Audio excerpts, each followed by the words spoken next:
যে কষ্ট সহ্য করে ইসলামকে আমরা পেয়েছি, আমাদের পর্যন্ত ইসলাম আসতে কত সাহাবীর রক্ত ঝরানো হয়েছে, কত সাহাবীর জীবন ত্যাগ করতে হয়েছে, কত মা তার সন্তান হারিয়েছে, কত সন্তান তার বাবা হারিয়েছে, কত স্ত্রী তার স্বামীকে হারিয়েছে। এত কষ্ট সহ্য করে ইসলাম আমাদের এই পর্যন্ত এসেছে। আর তখনই যদি আমরা কোন টাকলুর মুখ থেকে শুনি বাংলাদেশের সংবিধান থেকে বিসমিল্লাহ উঠায় দিতে হবে, তখন মুসলমানের রক্ত এমনিতেই গরম হয়ে যায়, ঠিক কি না? বিসমিল্লাহির রহমানির রহিম, এটা কোন বিএনপির স্লোগান নয়, এটা কোন আওয়ামী লীগের স্লোগান নয়, এটা জাতীয় পার্টি জামাত ইসলামের স্লোগান নয়, এটা জাসদ বাসদের স্লোগান নয়। বিসমিল্লাহির রহমানির রহিম হচ্ছে আল্লাহ পাক রব্বুল আলামিনের বরকতময় নাম। আল্লাহ তাআলার এই জমিনে জমিন যতদিন আছে আল্লাহ তাআলার নাম ততদিন পর্যন্ত ধ্বনিত হবে। কোন কুলাঙ্গারের বাচ্চা যদি এরকম নামকে নিশ্চিহ্ন করে দিতে চায়, তারা নিজেরাই নিশ্চিহ্ন হয়ে যাবে, আল্লাহ তাআলার নাম সমূলে দাঁড়িয়ে থাকবে, ঠিক কিনা? আরো বলেছে বিসমিল্লাহির রহমানির রহিম, শুধু তা নয়, রাষ্ট্র ধর্ম ইসলামাবাদ দিবে, রাষ্ট্র ধর্ম ইসলামাবাদ দিবে। এই কথা বলার কারণে সে সংবিধান বিরোধী কথা বলেছে, ঠিক কিনা বল? কারণ সংবিধানে কি লেখা আছে? রাষ্ট্র ধর্ম ইসলাম লেখা আছে না নাই? আছে।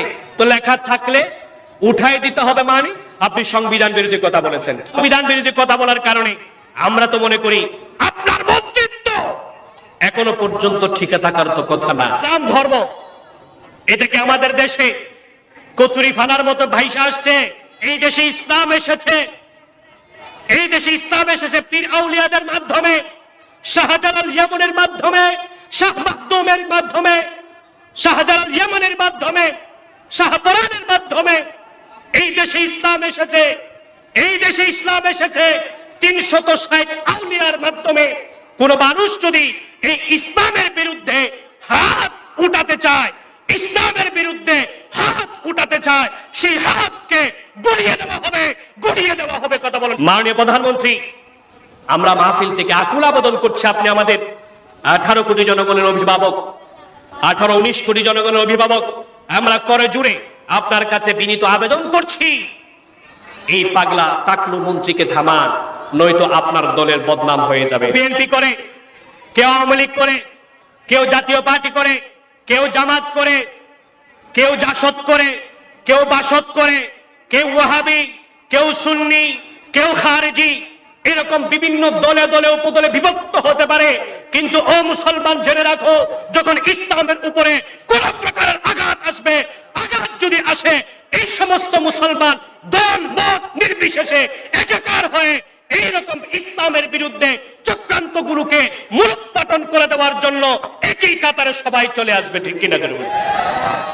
ইসলাম আমাদের দেশে কচুরি ফানার মতো বাইসা আসে না, যা বলবে তা এখানে আমরা শুনবো। কি মনে করেছো?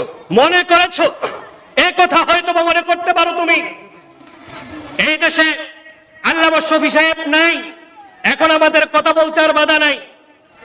জুনায়েদ বাবুনগরী নাই, এই আমাদের আর কথা বলতে আর বাধা নাই। নূর হোসেন কাসেমি নাই, আর কথা বলতে বাধা নাই।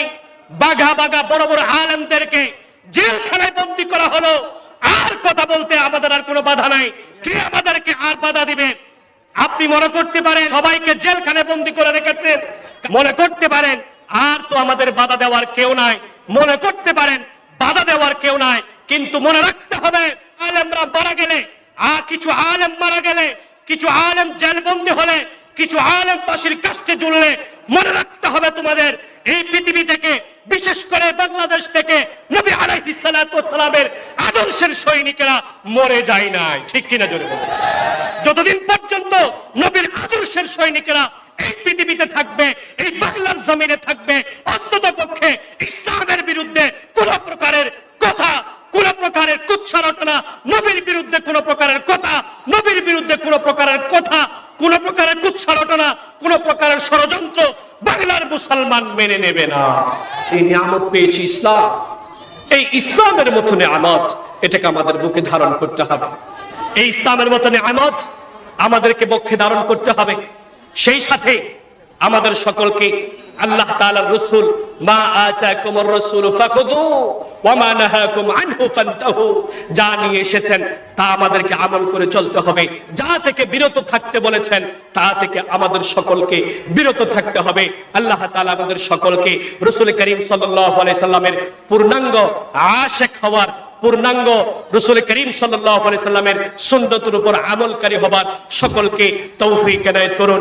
ওয়া বারাকাতুহু। ওয়া আলাইকুম আসসালাম ওয়া রাহমাতুল্লাহি ওয়া বারাকাতুহু। কেমন আছেন সবাই? ওয়াজ শুনতে শুনতে ঘুমাই পড়তেছেন মনে হয়, ঘুম আসতেছে? ইনশাআল্লাহ আলোচনা করব কোরআন ও সুন্নাহ থেকে, যতক্ষণ আলোচনা হবে আমরা সকলে আমলের নিয়তে শুনবো ইনশাআল্লাহ, ঠিক আছে? আমলের নিয়তে শুনবো, অন্তরের কান দিয়ে শুনবো ইনশাআল্লাহ। আল্লাহ তাআলা আমাদের সকলকে আলোচনা শোনার, বুঝার এবং সেই মোতাবেক আমল করবার তৌফিক এনায়েত করুন। সকলে বলে আমিন। الحمد لله نحمده ونستعينه ونستغفره ونؤمن به ونتوكل عليه ونعوذ بالله من شرور أنفسنا ومن سيئات أعمالنا من يهده الله فلا مضل له ومن يضلل فلا هادي له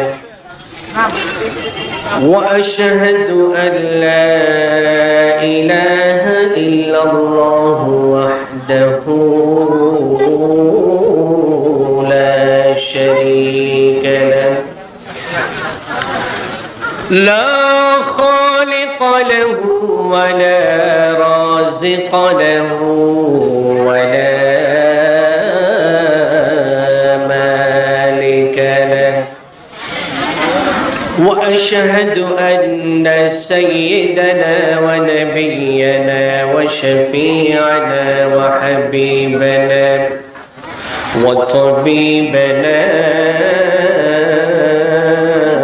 وطبيب قلوبنا محمد عبده ورسوله أرسله الله بالحق إلى الخلق بشيرا ونذيرا وداعيا إلى الله بإذنه وسراجا وقمرا منيرا. أما بعد فقد قال الله تبارك وتعالى في كلامه المجيد وفي فرقانه الحميد. সকল জবান ছেড়ে পড়ি আউযু বিল্লাহি মিনাশ শাইতানির রাজীম বিসমিল্লাহির রাহমানির রাহিম قل إن كنتم تحبون الله فاتبعوني يحببكم الله وقال رسول الله صلى الله عليه وسلم لا يؤمن أحدكم حتى أكون أحب إليه من والده وولده والناس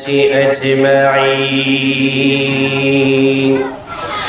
إن الله وملائكته يصلون على النبي يا أيها الذين آمنوا صلوا عليه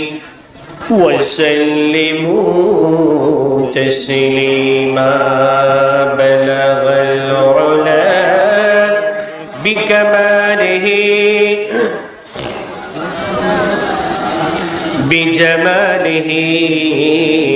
حسنت جميع خصاله صلوا عليه وآله وأحسنوا منك لم ترى قط عيني وأجملوا منك لم تلد النساء بلغ العلا بكماله كشف الدجى بجماله حسنت جميع خصاله صلوا عليه সকলে মুহাব্বতের সাথে দুরূদ বেগমে পাঠ করছি اللهم صل على محمد وعلى آل محمد كما صليت على إبراهيم وعلى آل إبراهيم إنك حميد مجيد اللهم بارك على محمد وعلى آل محمد كما باركت على إبراهيم وعلى آل إبراهيم إنك حميد مجيد لا إله إلا الله إلا الله لا إله إلا الله محمد رسول الله صلى الله عليه وسلم হাজারো ব্যথা বেদনার পরে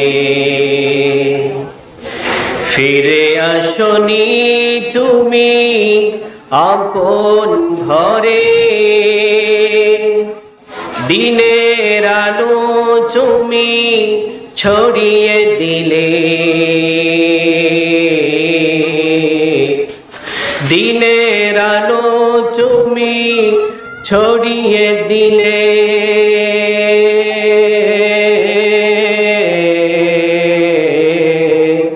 চলে গেছো মদিনায় মক্কা ছেড়ে রাসূল তোমাকে ভুলি আমি কেমন করে হে রাসূল তোমাকে ভুলি আমি কেমন করে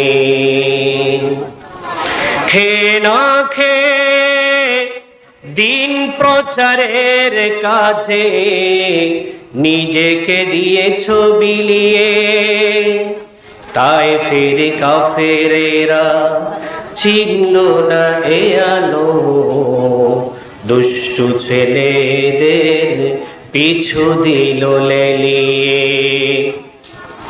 পাথরের আঘাতে ক্ষত বিক্ষত হয়ে সারা শরীর থেকে রক্ত ঝরে হে রাসূল তোমাকে ভুলি আমি কেমন করে রাসূলকে ভোলা যাবে রাসূলকে ভোলা যাবে আল্লাহ তাআলা আমাদের সকলের অন্তরে রাসূলের মুহাব্বত পূর্ণাঙ্গভাবে রোপণ করার রাসূল করিম সাল্লাল্লাহু আলাইহি ওয়াসাল্লামের শেখানো দ্বীন আনিত দ্বীনের উপর পূর্ণাঙ্গ রূপে আমল করবার সকলকে তৌফিক এনায়েত করুন সকলে বলে আমিন এই দ্বীনের জন্য রাসূল করিম সাল্লাল্লাহু আলাইহি ওয়াসাল্লাম অনেক কষ্ট করেছেন, ঠিক কি না? কেমন কষ্ট করেছেন? তায়েফের মাঠে পাথরের আঘাতে রক্তাক্ত হয়েছিলেন আপনার আমার নবী বিশ্ব নবী মুহাম্মদ রাসূলুল্লাহ সাল্লাল্লাহু আলাইহি ওয়াসাল্লাম। কি দোষ ছিল রাসূলের কি অপরাধ ছিল?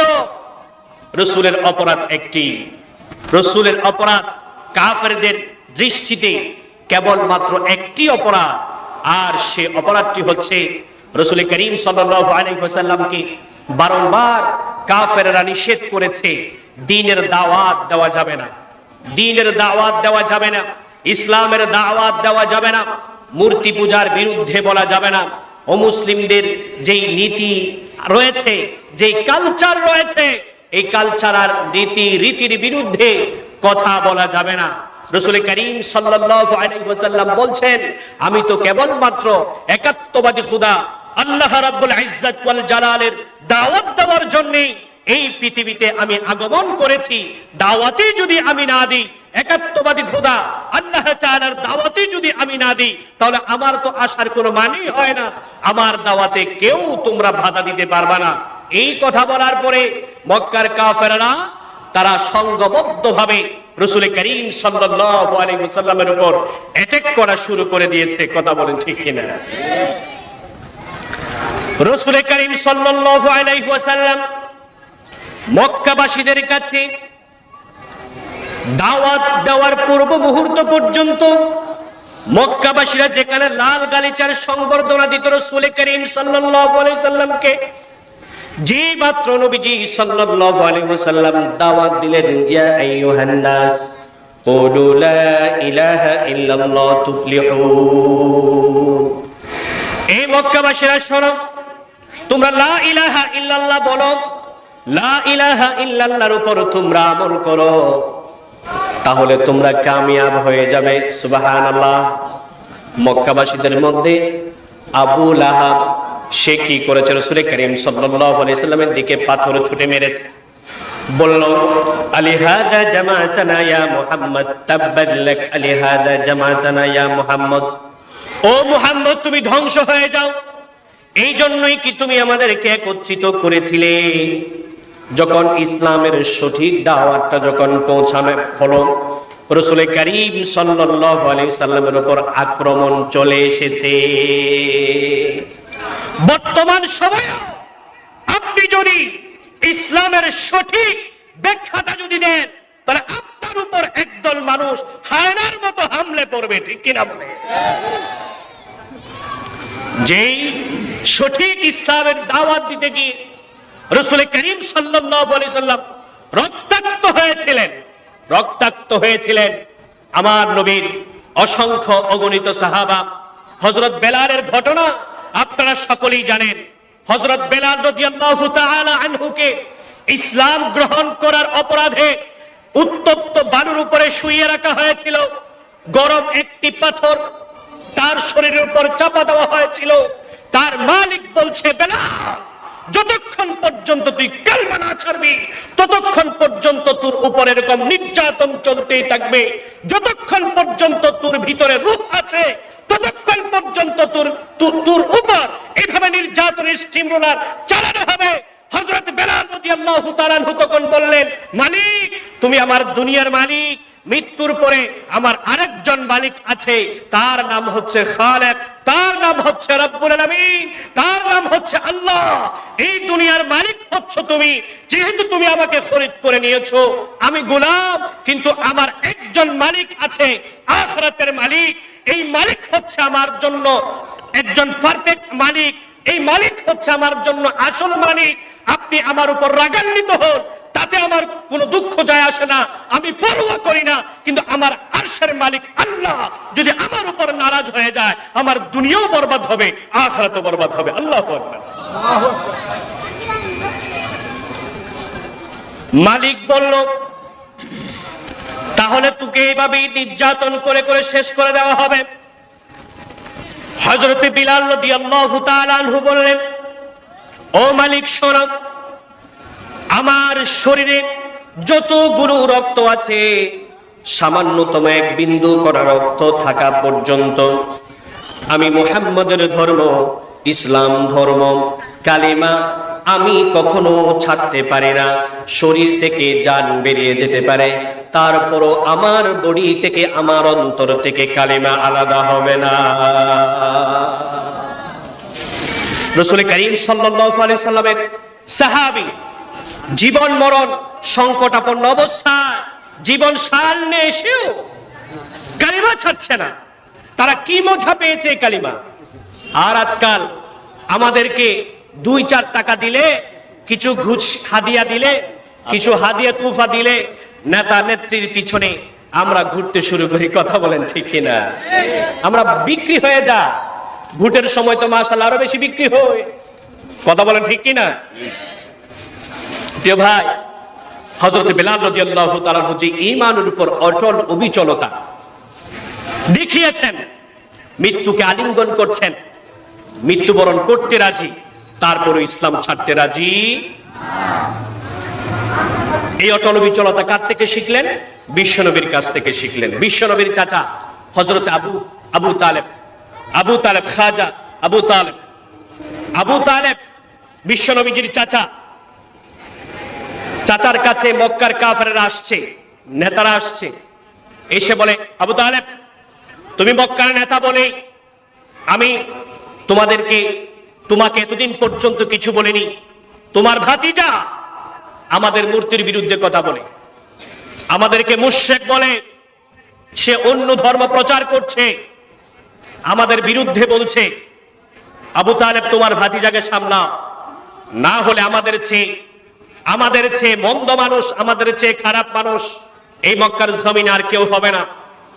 আবু তালেব ভাতিজা মুহাম্মদুর রাসূলুল্লাহ সাল্লাল্লাহু আলাইহি ওয়াসাল্লামকে ডাকলেন, ভাতিজা এদিকে আসো। জিজ্ঞেস করা হলো, তোমার বিরুদ্ধে তোমার কওম, তোমার গোত্র, তোমার বংশ অভিযোগ নিয়ে এসেছে। কি অভিযোগ? তুমি নাকি তাদের খোদার বিরুদ্ধে, মূর্তির বিরুদ্ধে কথা বলো, তুমি নাকি একাত্মবাদী খোদা আল্লাহ রাব্বুল আলামিনের ইবাদতের দিকে আহ্বান করো, তুমি তাদের বিরুদ্ধে কথা বলছো, ধর্মের বিরুদ্ধে কথা বলছো। তারা আমার কাছে বিচার নিয়ে এসেছে, আমি তোমাকে বারণ করার জন্য। ভাতিজা শোনো, আজকে তোমাকে আমি বারণ করছি তাদের সামনে। আমিও বয়স্ক হয়ে গেছি, যথেষ্ট বয়স আমার হয়ে গিয়েছে। ও ভাতিজা, আমাকে একটু শেষ বয়সে একটু শান্তিতে থাকতে দাও, আর তুমিও শান্তিতে থাকো। দাওয়াত দেওয়ার দরকার নাই, আপাতত তুমি স্টপ রাখো, দিতে মন চাইলে গোপনে গোপনে দাও। রাসূল করিম সাল্লাল্লাহু আলাইহি সাল্লামকে যখন এইরকম নসিহত গুলো শোনানো হচ্ছে আবু তালিবের পক্ষ থেকে, তখন রাসূল করিম সাল্লাল্লাহু আলাইহি ওয়াসাল্লাম রাগান্বিত হয়ে গেলেন, চোখ লাল হয়ে গেল। রাসূল করিম সাল্লাল্লাহু আলাইহি ওয়াসাল্লাম বলছেন, ও চাচা, আমার ডান হাতে যদি সূর্য, বাম হাতে যদি চন্দ্রকে এনে দাও, তারপরও যেই মিশন আর যেই ভিশন নিয়ে এই পৃথিবীতে আমি আগমন হয়েছি, আল্লাহ তাআলা আমাকে পাঠিয়েছে, এই মিশন আর ভিশন থেকে এক চুল পরিমাণ আমি পিছপা হব না। আল্লাহু আকবার। এই হচ্ছে রাসূলের সাহাবী আবু বকর সিদ্দিক রাদিয়াল্লাহু তাআলা আনহু। আবু বকর সিদ্দিক রাদিয়াল্লাহু তাআলা আনহু রাসূল করিম সাল্লাল্লাহু আলাইহি ওয়াসাল্লামের মতো অটল অবিচল ছিলেন। জীবন সায়ান্নে এসেও কালিমা ছাড়েন নাই, জীবন সায়ান্নে এসেও কালিমা ছাড়েন নাই। বললেন, আমার রূহ আমার থেকে বেরিয়ে যেতে পারে, অন্তর থেকে, কলব থেকে আমি কালিমা বের করতে পারি না।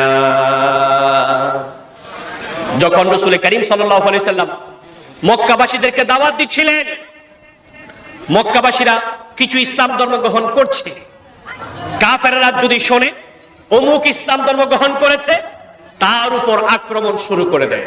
তার উপর কি আক্রমণ শুরু করে দেয়?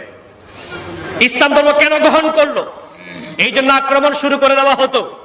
হযরত সুমাইয়া রাদিয়াল্লাহু তাআলা আনহুকে শহীদ করে ফেলা হয়েছে।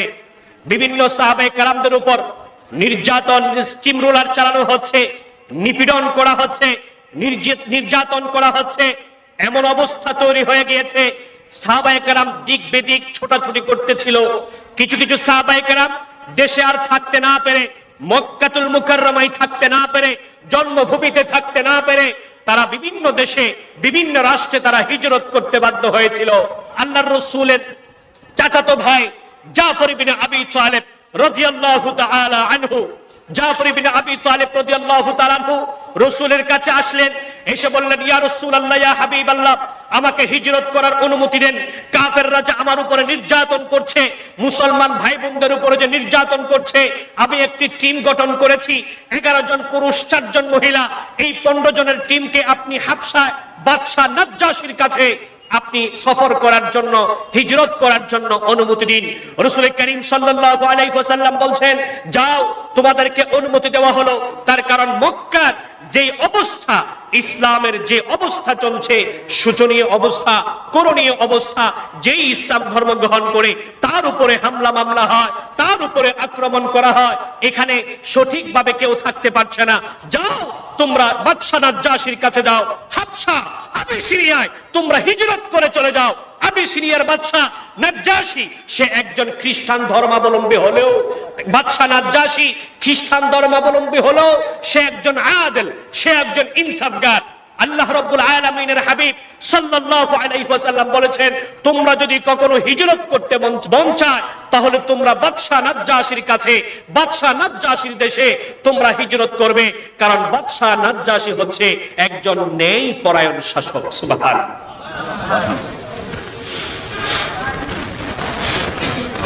জাফর ইবনে আবী তালেব রাদিয়াল্লাহু তাআলা আনহু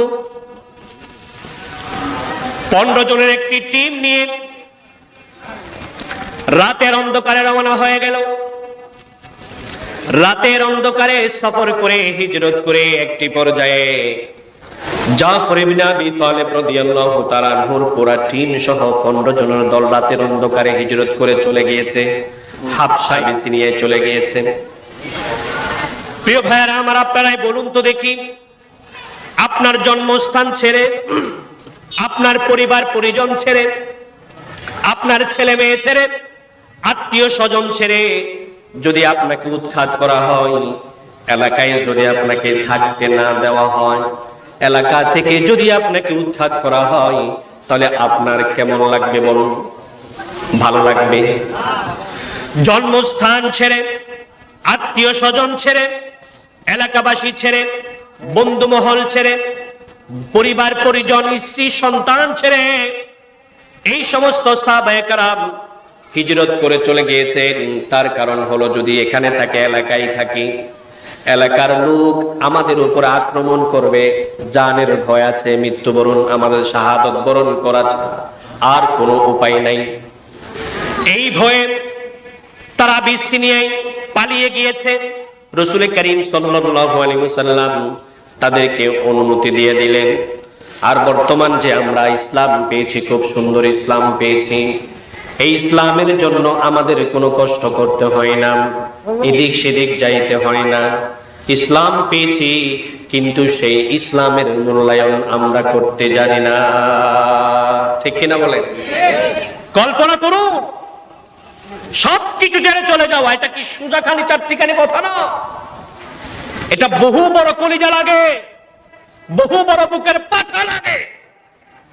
তারপরে আপনি এই নিজের স্বদেশ ত্যাগ করতে পারবেন, দেশ ছেড়ে আপনি চলে যেতে পারবেন। কতটুকু কষ্ট হয়েছিল এই সাহাবায়ে কেরামের। আরে আমাদের নবী সাল্লাল্লাহু আলাইহি সাল্লাম তো যখন হিজরত করতেছিলেন, তখন তো কান্নাকাটি করতেছিলেন, বললেন, ইয়া আল্লাহ, ও কাবা, যদি তোর অধিবাসীরা, আমার কওমের লোকেরা, আমার এলাকাবাসী, আমার প্রতিবেশী আমাকে যদি বের করে না দিত, আমি তোকে ছেড়ে আমি কোথাও যাইতাম না। আল্লাহু আকবার। এটা কত বড় আক্ষেপের কথা, দুঃখের কথা, যে যার হয়েছে সেই বুঝে। কথা বলেন ঠিক কিনা? বর্তমান সময়ও এমন ভাবে কিছু কিছু সময় বিভিন্ন দেশে নির্যাতন শুরু করা হয়, আপনি আর রাত্রে আর বাসায় থাকতে পারবেন না। ঠিক কিনা? অ্যারেস্ট হয়ে যাবেন, মোটামুটি কথা আপনি থাকতে পারতেন না, আপনাকে চলে যেতে হবে। কথা বলেন ঠিক কিনা? এটা যদি ইসলামের কারণে হয়, এটা যদি ইসলামের কারণে হয়, ও মুসলমান, কান খুলে শুনে রাখুন, যারা নির্যাতনের শিকার হচ্ছে কিয়ামতের কঠিন মুহূর্তে, তাদের প্রত্যেকটা মিনিটের, প্রত্যেকটা সেকেন্ডের, প্রত্যেকটা নির্যাতনের হিসাব আল্লাহ তাআলার আদালতে দিতে হবে, ঠিক কিনা? যতক্ষণ না পর্যন্ত আল্লাহ তাআলার আদালতে এর কোনো সুরাহা না হয়েছে, কেন আমাকে বিনা অপরাধে মামলা দিলে, কেন আমাকে বিনা অপরাধে হামলা করলে, এটার যতক্ষণ পর্যন্ত সুষ্ঠু বিচার বাংলাদেশে না, অন্য কোন দেশে না, বরং আল্লাহ তাআলার আদালতে যতক্ষণ পর্যন্ত এটার সুষ্ঠু বিচার না হবে, ততক্ষণ পর্যন্ত বনি আদম একটা কদমও সামনের দিকে ফেলতে পারবে না, ঠিক কিনা? প্রিয় ভাইরা আমার, সাহাবায়ে কেরাম রিদওয়ানুল্লাহি আলাইহিম আজমাইনের কষ্টের কথা, তাদের ত্যাগ আছে না নাই? কেমন ত্যাগ! সাহাবায়ে কেরাম রিদওয়ানুল্লাহি আলাইহিম আজমাইন পরিবার পরিজন ছেড়ে তারা হিজরত করে চলে গিয়েছে। তারা এতটুকু ত্যাগ স্বীকার করেছে। কাজে আমরা যারা বাংলাদেশে আছি, আমাদের উচিত এই ইসলামের জন্যই তো সাহাবায়ে কেরাম ত্যাগ স্বীকার করেছে। ইসলামকে আমাদের জানের চেয়ে বেশি ভালোবাসতে হবে, আল্লাহর নবীকে আমাদের জানের চেয়ে বেশি ভালোবাসতে হবে, আল্লাহ তাআলাকে আমাদের জানের চেয়ে বেশি ভালোবাসতে হবে, আল্লাহর নবীকে আমাদের জানের চেয়ে বেশি ভালোবাসতে হবে। কারণ এই আল্লাহ এবং আল্লাহর রাসূলের জন্য, এই দ্বীন ইসলামের জন্য সাহাবায়ে কেরাম কষ্ট করেছেন। এখন যদি আপনি তাদেরকে, আল্লাহ এবং রাসূলকে এবং দ্বীন ইসলামকে আপনার জীবনের চাইতে ভালো না বাসেন, তখন আমি বলবো কোশ্চেন কালো আপনি পূর্ণাঙ্গ ঈমানদার হতে পারেন না। হযরত ওমর ফারুক রাদিয়াল্লাহু তাআলা আনহু আল্লাহর নবীর দরবারে আসলেন, এসে বললেন, ইয়া নবী আল্লাহ, ইয়া রাসূলুল্লাহ, আমি আপনাকে ভালোবাসি। এই পৃথিবীতে যত কিছু আছে, এই সমস্ত বিষয় থেকে আমি আপনাকে ভালোবাসি, তবে আমার জানের চেয়ে ইয়া রাসূলুল্লাহ আপনাকে আমি ভালোবাসি না। আল্লাহর নবী সাল্লাল্লাহু আলাইহি ওয়াসাল্লাম বলেছেন, ওয়াল্লাযী নাফসি বিয়াদিহি হাত্তা আকুনা আহাব্বা ইলাইকা মিন নাফসিকা।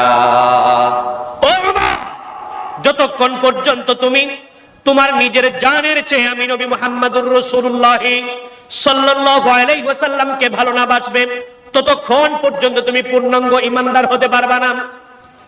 রাসূল করিম সাল্লাল্লাহু আলাইহি সাল্লামের এই কথা শোনার পরে হযরত ওমর ফারুক রাদিয়াল্লাহু তাআলা আনহু বললেন, ফাকালা ওমর রাদিয়াল্লাহু তাআলা আনহু, ওয়াল্লাহি ফাইন্নাকাল আন আহাব্বু ইলাইয়া মিন নাফসি। ও রাসূল, ইয়া রাসূলুল্লাহ সাল্লাল্লাহু আলাইহি ওয়াসাল্লাম, আল্লাহর কসম করে বলি, এখন আপনি আমার জানের চেয়ে, দুনিয়ার সমস্ত বস্তুর চেয়ে, এমন কি আমার জানের চেয়ে আপনি আমার কাছে অধিক প্রিয়। বলি সুবহানাল্লাহ। আল্লাহর নবী সাল্লাল্লাহু আলাইহি ওয়াসাল্লাম তখন বলে দিলেন, আল-আন ইয়া উমর তাম্মা ঈমানু। ও ওমর, এখন তোমার ঈমান পূর্ণাঙ্গতা পেয়েছে, পূর্ণতা পেয়েছে। ও ওমর, এতক্ষণ পর্যন্ত তোমার অপূর্ণ ঈমান ছিল। যখন তুমি বলেছো তোমার নিজের জানের চেয়েও আমাকে বেশি মহব্বত করো, আমাকে বেশি ভালোবাসো, তাহলে তোমার ঈমান পরিপূর্ণতা পেয়েছে। সুবহানাল্লাহ। ভাই, রাসূল করিম সাল্লাল্লাহু আলাইহি ওয়াসাল্লামকে ভালোবাসতে হবে কি হবে না? আমি সংক্ষেপে এটা এদিকে একটু কথা বলি। রাসূল করিম সাল্লাল্লাহু আলাইহি ওয়াসাল্লামকে ভালোবাসতে হবে কি হবে না? যদি কোনো ঈমানদার রাসূল করিম সাল্লাল্লাহু আলাইহি ওয়াসাল্লামকে ভালো না বাসে, সে কি প্রকৃত ঈমানদার হতে পারে? প্রকৃত ঈমানদার হতে পারবে? লা ইউমিনু আহাদুকুম হাত্তা আকুনা আহাব্বা ইলাইহি মিন ওয়ালিদিহি ওয়া ওয়ালাদিহি ওয়ান নাসি আজমাইন। যতক্ষণ পর্যন্ত তোমার বাবা মা, সন্তান সন্ততি, আত্মীয় স্বজন, এই সমস্ত বিষয় থেকে, আত্মীয় স্বজন থেকে, বাবা মা থেকে, সন্তান সন্ততি থেকে আমি নবীর মুহাব্বত তোমাদের অন্তরে অধিক না হবে, ততক্ষণ পর্যন্ত ও মুসলমান নিজেকে মুসলমান দাবি করতে পারো, ও ঈমানদার নিজেকে ঈমানদার দাবি করতে পারো, প্রকৃতপক্ষে তুমি কামেল ঈমানদার হতে পারবে না, ঠিক কিনা? এখন আমাদের বুঝা উচিত নবীর মুহাব্বতের অর্থ কি, নবীকে আমরা কিভাবে ভালোবাসবো। আমরা নবীকে জিজ্ঞেস করতে চাই, ইয়া রাসূলুল্লাহ, ইয়া হাবিবাল্লাহ, আপনি বলে দেন আপনাকে আমরা কিভাবে ভালোবাসবো, কোন পদ্ধতিতে, কি করলে আপনার ভালোবাসা পাওয়া যাবে, আপনার ভালোবাসা কিভাবে পাওয়া যাবে, আপনি আমাদেরকে বলে দেন। রাসূল করিম সাল্লাল্লাহু আলাইহি ওয়াসাল্লাম আমাদেরকে বলছেন, মান আহাব্বা সুন্নতি ফাকাদ আহাব্বানি ওয়া মান আহাব্বানি কানা মাই ফিল জান্নাহ। ও দুনিয়ার মুসলমানেরা শোনো, তোমরা যদি আমার মুহাব্বত পেতে চাও, আমার সুন্নতের অনুসরণ করতে হবে, আমার সুন্নতকে ফলো করতে হবে। আমার সুন্নতকে যদি মুহাব্বত করো, আমার সুন্নতকে যদি ফলো করো, আমি নবী বুঝে নেব তোমার ভিতরে আমি নবীর মুহাব্বত আছে। আর যদি তুমি আমার সুন্নতকে কটাক্ষ করো, আমার সুন্নতের বিরোধিতা করো, তুমি ফলো না করো, আমি নবী বুঝে নেব মুখে যদি তুমি ভালোবাসা প্রকাশ করতে চাও, প্রকৃতপক্ষে তোমার অন্তরের ভিতরে কোন প্রকারের ভালোবাসা নাই। ঠিক কিনা? কি বুঝলেন? রাসূল করিম সাল্লাল্লাহু আলাইহি ওয়াসাল্লামের ভালোবাসা পেতে হলে আমাদের সকলকে রাসূলের ইত্তেবা, রাসূলের অনুসরণ করতে হবে। রাসূলের কেমন অনুসরণ করতে হবে? কেমন অনুসরণ করতে হবে? বলে রাসূল বিয়েতে তো গান বাজনা করতে নিষেধ করেছেন। তুমি যদি আশিক রাসূল হয়ে থাকো, বিয়েতে গান বাজাইতে পারবা না। রাসূল মেহেদি অনুষ্ঠান করতে নিষেধ করেছেন। ছেলে মেয়ে একাকার হয়ে এক রঙা শাড়ি পরে বেপরদা হয়ে মেহেদি অনুষ্ঠান থেকে শুরু করে বাদ্য অনুষ্ঠান, এভাবে হত্যা অনুষ্ঠান, বিভিন্ন অনুষ্ঠানকে উপলক্ষ করে যে বেপরদার ছড়াছড়ি হয়, এসব উৎসব, এসব আনন্দ বন্ধ করে দিতে হবে যদি তুমি রাসূলের সঠিক আশিক হয়ে থাকো। এদিকে গানও বাজাইবা, মুখে দাবি করবা আমি রাসূলের আশিক, এটা কোশ্চেন কালো আল্লাহর নবী এটা গ্রহণ করবেন না। আল্লাহর নবী বলবেন বুইসু লিকাসিল মাজামির, আমি ঢোল তবলা এই সমস্ত কিছু ভাগার জন্য এসেছি। আর তুমি বিয়ে বাড়িতে নাচ নেচে গিয়ে ঢোল তবলা বাজিয়ে নর্তকী নাচিয়ে তুমি গোটা এলাকাবাসীর ঘুমকে হারাম করে দিয়েছো। রাতের 12টা 1টা মানুষ ঘুমাইতে পারে না, অনেক অসুস্থ মানুষ আছে তারা ঘুমাইতে পারে না। তোমার এই ঢোলের তালে, তোমার এই গানের ভাজনার শব্দে গোটা এলাকা তুমি মাতিয়ে তুলেছো। ও মুসলমান, তুমি তো দুনিয়ায় আমার আশিক বলে দাবি করেছিলে, কিন্তু আমি নবী সার্টিফাইড করে গেলাম তুমি আমার আশিক নও, তুমি হলো আমার দুশমন। নাউজুবিল্লাহ। রাসূল করিম সাল্লাল্লাহু আলাইহি ওয়াসাল্লাম জাত নিয়ে এসেছেন তা আমাদের ধরতে হবে যদি আশিক হয়ে থাকি।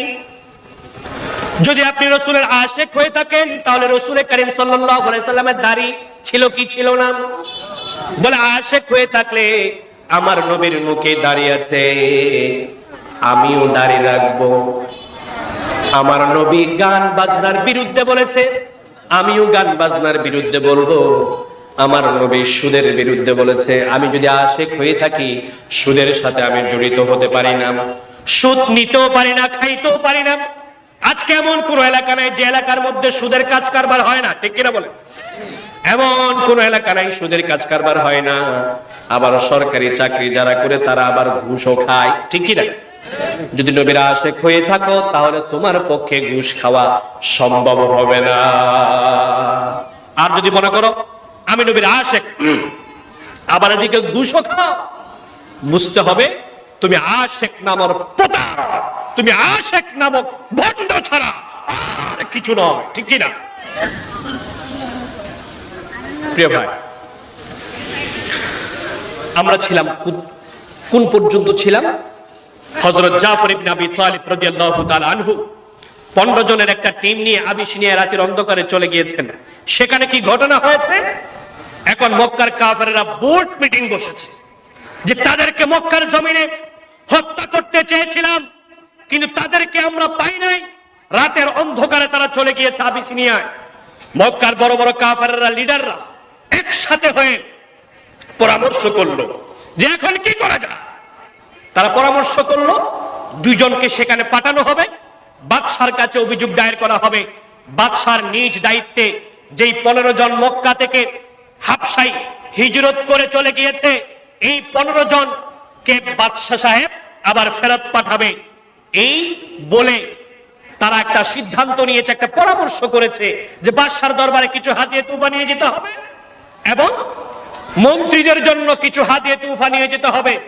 তারা 2 জনকে বলে দিল, মক্কার কাফেররা নেতারা বলে দিল, তোমরা আগে মন্ত্রী মহোদয়দের সাথে দেখা করবা, মন্ত্রী পরিষদদের সাথে দেখা করবা, মন্ত্রী পরিষদ সদস্যদের সাথে তোমরা দেখা করবা, দেখা করে জিনিসটা বুঝাই দিবা যে যখন আমরা তাদেরকে ফেরত চাবো তোমরা আমাদের সুরে সুরে বলবা যে ঠিক আছে বাদশা সাহেব, তাদেরকে মক্কায় ফেরত পাঠালে বলা হয়, শুধু এতটুকু তোমরা সুপারিশ করবা, আর এটার জন্য তোমার জন্য রয়েছে এই হাদিয়া, তোমার জন্য রয়েছে এই হাদিয়া, মন্ত্রী পরিষদকেও হাদিয়া দিবা। তারপরও যে কোনো মূল্যে মুসলমানদেরকে মক্কার জমিনে নিয়ে এসে মুসলমানদের উপর যেই আমাদের ধর্মকে কটাক্ষ করেছে, মূর্তি ধর্মের বিরুদ্ধে বলেছে, মুসলমানদের বিচার এই মক্কার জমিনে হবে, তাদেরকে নিয়ে আসতেই হবে। এই পরামর্শক্রমে যে দুজন মানুষকে ঠিক করেছে, পরবর্তীকালে এই দুজন মানুষ আল্লাহর রহমতে ইসলাম ধর্ম গ্রহণ করে ফেলেছে। সুবহানাল্লাহ। সেই দুজন হচ্ছে কে? সেই দুজন হচ্ছে আব্দুল্লাহ ইবনে রাবিআ, আমর ইবনুল আস রিদওয়ানুল্লাহি আলাইহিম আজমাইন। এই দুজন সাহাবীকে পাঠালেন। তারা পরামর্শ অনুযায়ী প্রথমে আবিসিনিয়ায় গিয়ে ওই মন্ত্রী মহোদয়দের সাথে দেখা করলেন। দেখা করে বলল যে আমাদের এই জন্য এসেছি, আমাদের ধর্মের উপর চুনকালি মেখে এরকম 15 জনের একটি টিম এখানে চলে এসেছে, তাদেরকে ফেরত চাইবার জন্য আপনাদের কাছে এসেছি, আপনাদের কাছে হাদিয়া তুফা নিয়ে এসেছি। তারা আমাদের ধর্মের বিরুদ্ধে কথা বলেছে, মক্কায় তাদেরকে ফেরত পাঠাতে হবে। আপনারা যখন আমরা বাদশা সাহেবের কাছে এই আবেদন জানাবো, তখন আপনারা আমাদের সাথে একটু সহযোগী হয়ে একটু সুপারিশ করবেন, বলবেন ঠিক আছে বাদশা সাহেব, তাদেরকে মক্কায় পাঠানো হোক, এতটুকুই বললে হবে। মন্ত্রী পরিষদদেরকে হাদিয়া পাঠিয়ে দেওয়া হলো। বাদশার জন্য বিশাল বড় হাদিয়া, গিফট বক্স, বিশাল বড় গিফট বক্স নিয়ে হাজির হলো বাদশার দরবারে। বাদশার দরবারে গিয়ে বলল, প্রথমে ঢোকার সময় সিজদা করলো, সিজদা করে বলল বাদশা সাহেব, আমরা তো আপনার কাছে এসেছি, ও বাদশা সাহেব, আমাদের এলাকার কিছু মানুষ আপনার এলাকায় আশ্রয় গ্রহণ করেছে, আমাদের ধর্মের বিরুদ্ধে তারা কথা বলেছে, আমাদের ধর্মকে তারা কটাক্ষ করেছে, আমাদের মূর্তির বিরুদ্ধে তারা কথা বলে, এখন তাদের বিচার আমরা চাইতেছি, আমাদের মক্কার নেতারা চাইতেছেন মক্কার জমিনে তাদের বিচার হবে। তারা আপনার এলাকায় লুকিয়ে থাকার কারণে আপনার অনুমতি ছাড়া তাদেরকে নেওয়া সম্ভব হচ্ছে না। ও বাদশা সাহেব, আমাদেরকে অনুমতি দিন, তাদেরকে আমরা মক্কার জমিনে নিয়ে গিয়ে তাদের শাস্তি যেটা পাওনা আছে ওই শাস্তি তাদেরকে আমরা বুঝিয়ে দেই, আমাদের সাথে তাদেরকে একটু মক্কায় পাঠিয়ে দেন।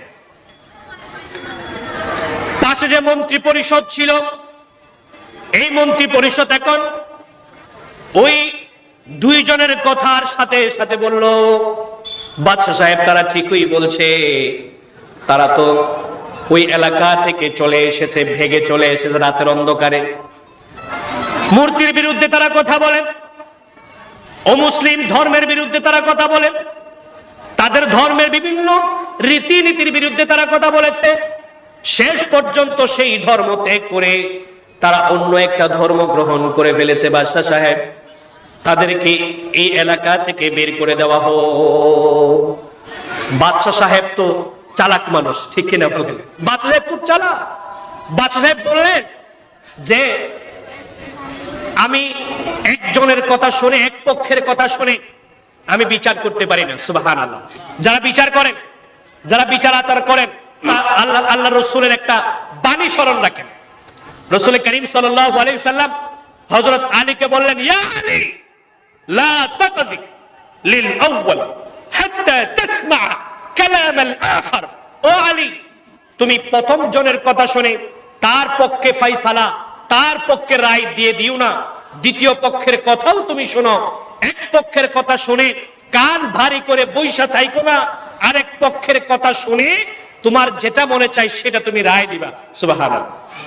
বাদশা সাহেব বলল, আমি তো এক পক্ষের কথা শুনে রায় দিতে পারবো না, যতক্ষণ পর্যন্ত ওই মুসলমানদেরকে আমার এখানে আনা না হবে ততক্ষণ পর্যন্ত আমি এটার ফয়সালা দিতে পারবো না।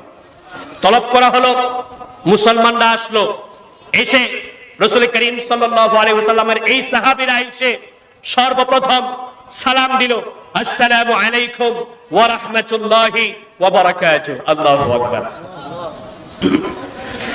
বাদশা সাহেব এখন বললেন, কি ব্যাপার?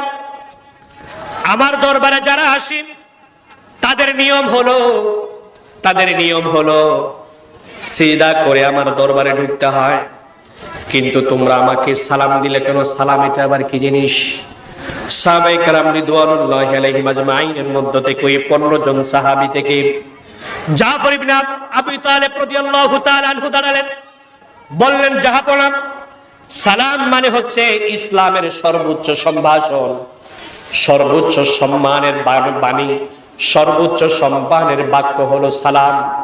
জান্নাতীরা যখন একে অপরের সাথে দেখা হবে তখন তারা একে অপরকে সালাম দিবে, তাহিয়াতুহুম ফিহা সালাম।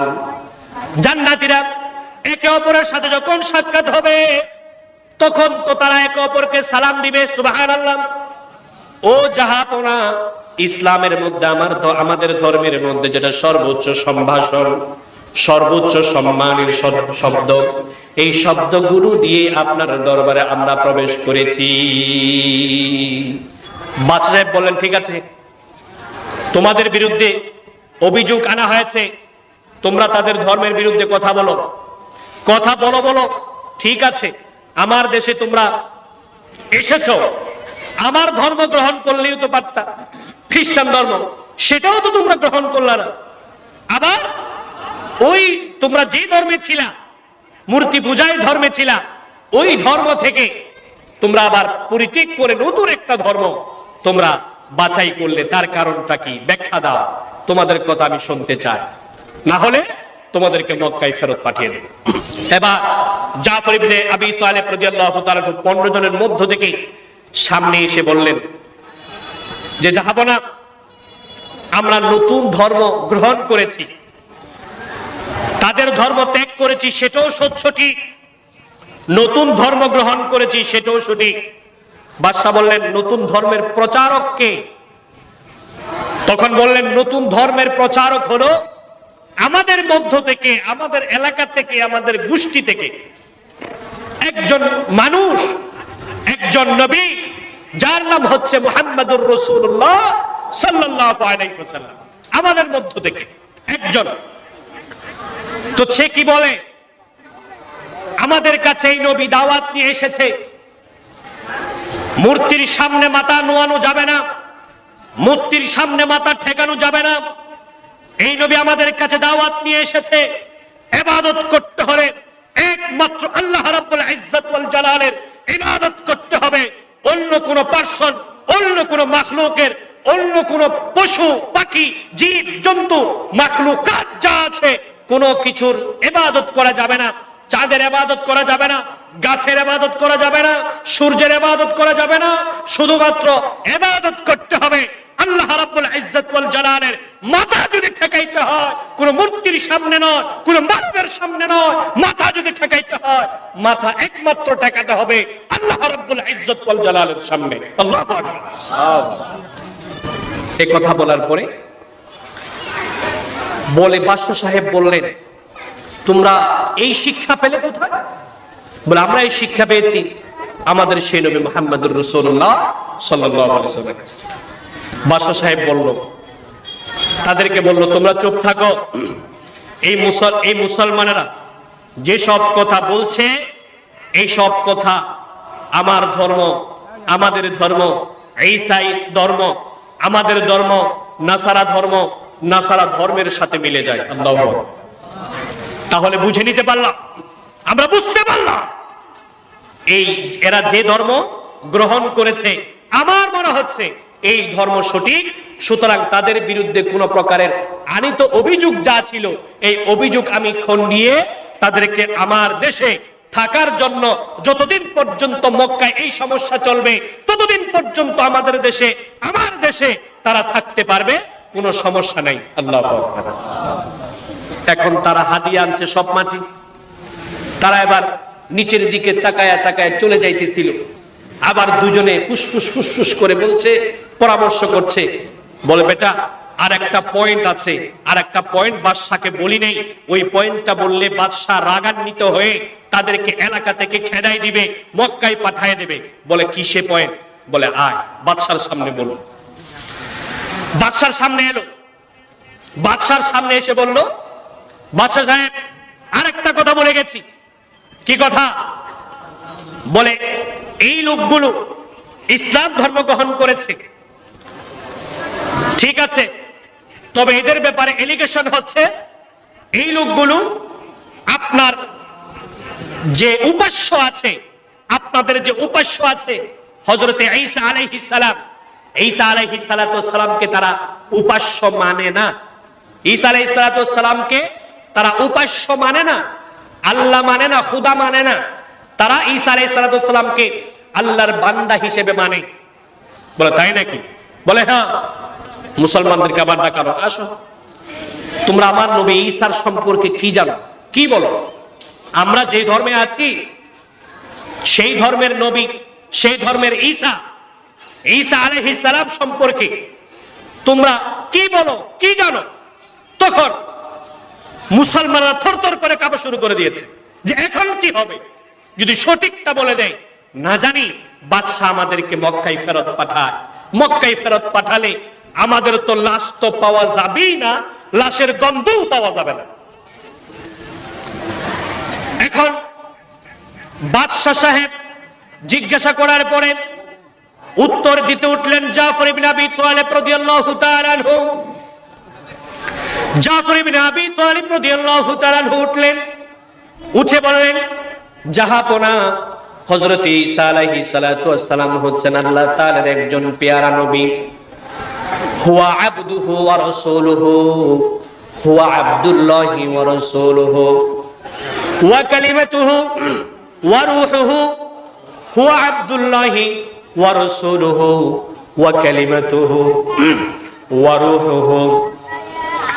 ঈসা আলাইহিস সালাতু ওয়াস সালাম হচ্ছেন আল্লাহ পাকের একজন গোলাম এবং আল্লাহ পাকের একজন রূহ, আল্লাহ পাকের একজন রাসূল, আল্লাহ পাকের একজন কালিমা, যিনি এসেছেন হযরত মরিয়ম আলাইহিস সালাতু ওয়াস সালামের গর্ভে।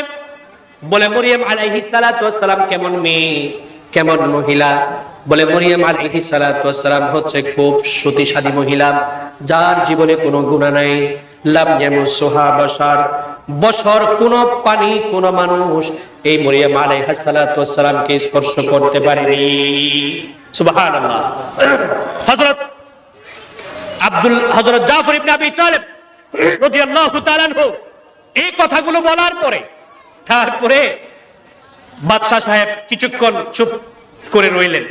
এরপরে বললেন, ঠিক আছে সাদাক্তা, তুমি যা বলেছো তা সঠিক বলেছো। সুবহানাল্লাহ।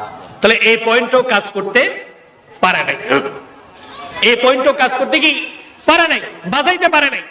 তখন বাদশা মুসলমানদেরকে বলছে, আমাদের নবীর ব্যাপারে, আমাদের নবীর ব্যাপারে তোমাদের যে ধর্মগ্রন্থ আল কোরআন আছে, সে আল কোরআনে কোনো কিছু কি বক্তব্য আছে? বলে হ্যাঁ আছে। জাফর ইবনে আবি তালিব উঠে গেলেন, উঠে একটি নয়, দুটি নয়, ৫-১০টি নয়, একে একে ৩৬টি আয়াত পড়ে নিলেন। ইন্নী আব্দুল্লাহ আতানিয়াল কিতাব ওয়া জাআলানি নাবিয়্যা। এখান থেকে একাধারে ৩৬টি আয়াত পড়ে নিলেন। ৩৬টি আয়াত পড়ার পরে তখন জাফর ইবনে আবি তালিব রাদিয়াল্লাহু তাআলা আনহু বাদশার দিকে তাকাচ্ছিলেন, দেখতে পেলেন বাদশা কান্না করতে করতে দাড়ি মুবারক ভিজাই ফেলেছে। আল্লাহ, দাড়ি ভিজাই ফেলছে। যখন দেখতে পেলেন তার আশেপাশে যে সমস্ত মন্ত্রী মহোদয়গণ ছিল তাদের দিকে তাকানো হলো, দেখতে পেলেন এই ইনজিলের বড় বড় পণ্ডিত, বড় বড় আলেম, খ্রিস্টান ধর্মের বড় বড় আলেম এই বাদশার কথা শুনে, আব্দুল্লাহ ইবনে জাফর ইবনে আব্দুল্লাহর কথা শুনেন, তারা সকলেই কান্নাকাটি করে দিলেন, চোখের পানি ছেড়ে দিলেন।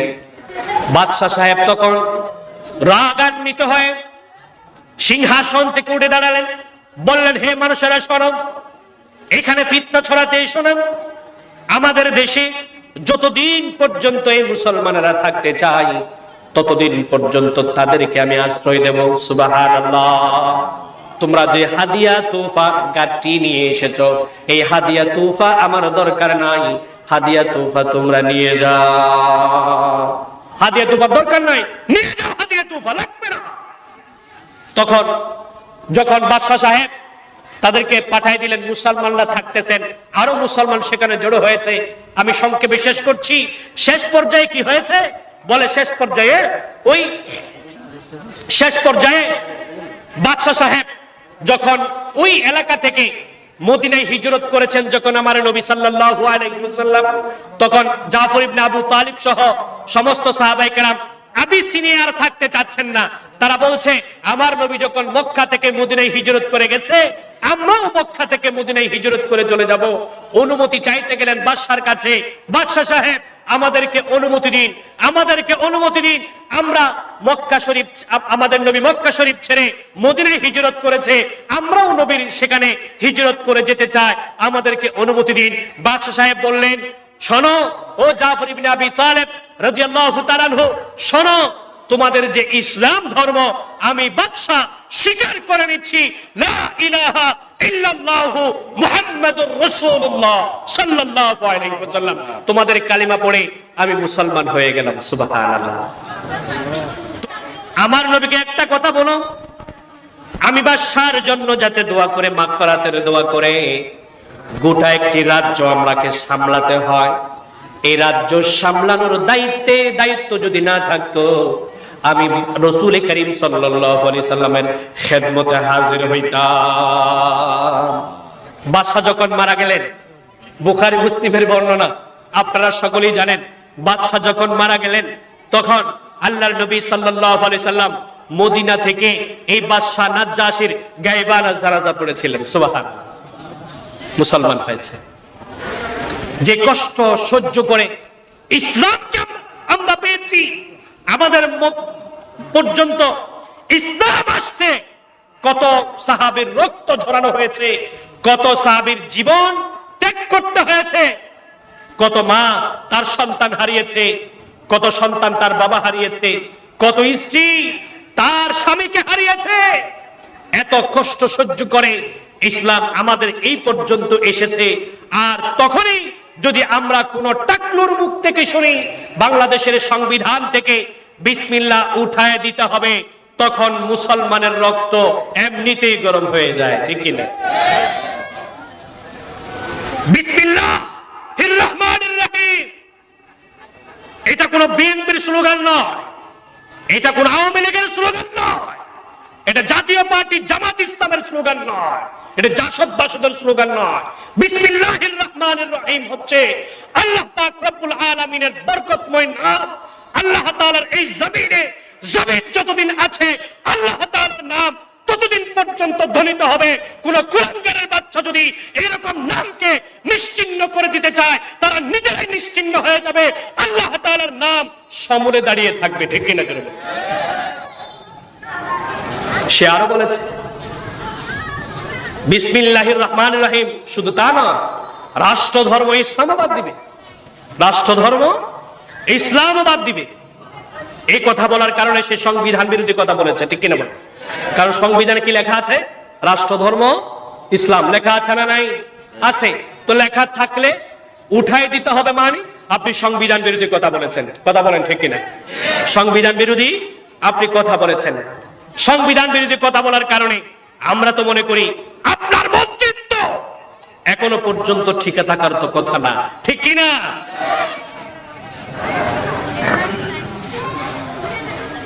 ইসলাম ধর্ম এটাকে আমাদের দেশে কচুরি ফানার মতো ভাইসা আসছে।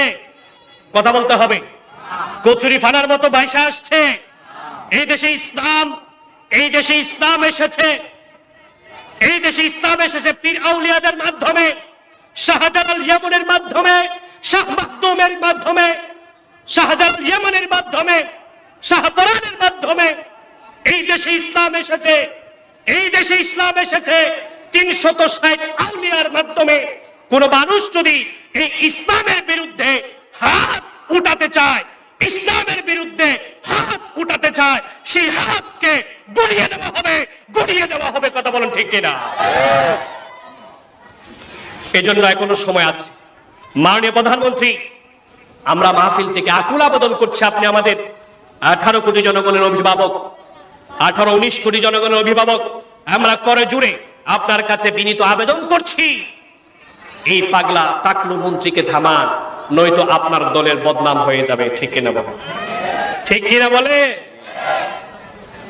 আমি বিএনপি, কেউ বিএনপি করে, কেউ আওয়ামী লীগ করে, কেউ জাতীয় পার্টি করে, কেউ জামাত করে, কেউ জাসদ করে, কেউ বাসদ করে, কেউ ওয়াহাবি, কেউ সুন্নি, কেউ খারেজি, এরকম বিভিন্ন দলে দলে উপদলে বিভক্ত হতে পারে। কিন্তু ও মুসলমান, জেনে রাখো, যখন ইসলামের উপরে কোন প্রকারের আঘাত আসবে, আঘাত যদি আসে, এই সমস্ত মুসলমান দল মত নির্বিশেষে একাকার হয়ে এইরকম ইসলামের বিরুদ্ধে চক্রান্ত গুরুকে মূলোৎপাটন করে দেওয়ার জন্য একই কাতারে সবাই চলে আসবে। ঠিক কিনা বলুন? প্রিয় ভাইয়েরা, ইসলাম আমাদের দেশে কচুরি ফানার মতো বাইসে আসে না। যা বলবে তা এখানে আমরা শুনবো। কি মনে করেছো? ও মনে করেছো এই কথা হয়তো মনে করতে পারো তুমি। এই দেশে আল্লামা শফি সাহেব নাই, এখন আমাদের কথা বলতে আর বাধা নাই। জুনায়েদ বাবুনগরী নাই, এই আমাদের আর কথা বলতে আর বাধা নাই। নূর হোসেন কাসিমি নাই, আর কথা বলতে বাধা নাই। বাঘা বাঘা বড় বড় আলেমদেরকে জেলখানায় বন্দী করা হলো, আর কথা বলতে আমাদের আর কোনো বাধা নাই। কে আমাদেরকে আর বাধা দিবে? আপনি মনে করতে পারেন কোন আলেম সবাইকে জেলখানায় বন্দী করে রেখেছেন, কাউকে ফাঁসির কাস্টে ঝুলিয়ে দিয়েছেন, মনে করতে পারেন আর তো আমাদের বাধা দেওয়ার কেউ নাই। মনে করতে পারেন বাধা দেওয়ার কেউ নাই, কিন্তু মনে রাখতে হবে আলেমরা মারা গেলে, কিছু আলেম মারা গেলে, কিছু আলেম জেলবন্দি হলে, কিছু আলেম ফাঁসির কাস্টে ঝুললে, মনে রাখতে হবে তোমাদের এই পৃথিবী থেকে, বিশেষ করে বাংলাদেশ থেকে নবী আলাইহিস সালাতু ওয়াস সালামের আদর্শের সৈনিকেরা মরে যায় নাই। ঠিক কিনা জোরে বলুন? যতদিন পর্যন্ত নবীর আদর্শের সৈনিকেরা এই পৃথিবীতে থাকবে, এই বাংলার জমিনে থাকবে, অন্তত পক্ষে ইসলামের বিরুদ্ধে কোন প্রকারের কথা, কোন প্রকারের কুৎসা-রটনা, নবীর বিরুদ্ধে কোন প্রকারের কথা, নবীর বিরুদ্ধে কোন প্রকারের কথা, কোন প্রকারের কুৎসা-রটনা, কোন প্রকারের ষড়যন্ত্র বাংলার মুসলমান মেনে নেবে না। আল্লাহ তাআলা আমরা যে নিয়ামত পেয়েছি ইসলাম, এই ইসলামের মতো নিয়ামত, এটাকে আমাদের বুকে ধারণ করতে হবে। এই ইসলামের মতো নিয়ামত আমাদেরকে বুকে ধারণ করতে হবে। সেই সাথে আমাদের সকলকে আল্লাহ তাআলার রাসূল মা আতাকুমুর রাসূল ফাখুযু ওয়া মা নাহাকুম আনহু ফান্তাহু, যা নিয়ে এসেছেন তা আমাদেরকে আমল করে চলতে হবে। যা থেকে বিরত থাকতে বলেছেন তা থেকে আমাদের সকলকে বিরত থাকতে হবে। আল্লাহ তাআলা আমাদের সকলকে রাসূল করিম সাল্লাল্লাহু আলাইহি সাল্লামের পূর্ণাঙ্গ আশিক হওয়ার, পূর্ণাঙ্গ রাসূল করিম সাল্লাল্লাহু আলাইহি সাল্লামের সুন্নতের উপর আমলকারী হবার সকলকে তৌফিক এনায়েত করুন। ওয়া আখিরু দাওয়ানা আনিল হামদুলিল্লাহি রাব্বিল আলামিন। আসসালামু আলাইকুম ওয়া রাহমাতুল্লাহি ওয়া বারাকাতুহু।